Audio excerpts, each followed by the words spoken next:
Hello guys, let's deep clean this Acer Aspire E14 with a Intel Core i5 8250U. Before we deep clean this laptop, oh, let's stress test the CPU to gauge the maximum temperature before we deep clean. Okay, before stress testing, it reached 94 degrees max, 98. Yes.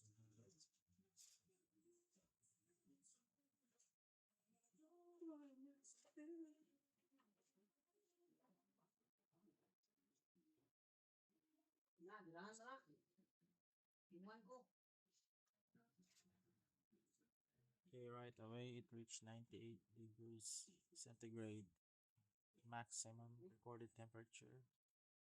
Okay,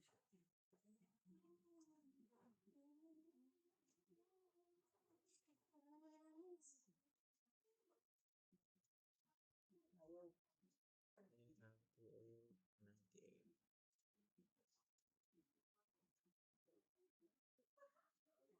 Okay, it started cleaning process. This is the answer as well. 54760.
Okay, after we deep clean the laptop, okay, as per E14 4i5 8250U, let's test it.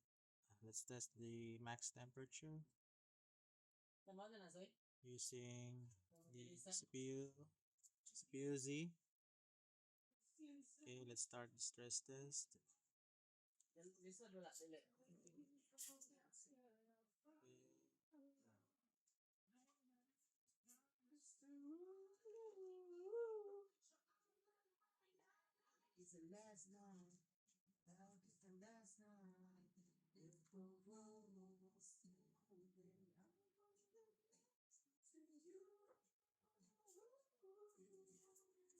Okay, the temperature are much better. Ah, much better. Much better right now. Okay, the max temperature only reached 92. Before the repaste deep clean, it was 98 degrees centigrade. And the current temperature before is hovering at 80 degrees centigrade. But now it only reached 70 degrees centigrade. Okay, 69. So the deep clean repaste is successful. Okay,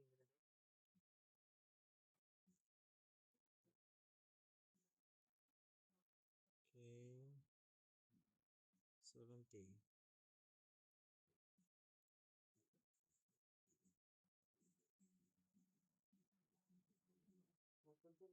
It's good. Good. The current temperature didn't reach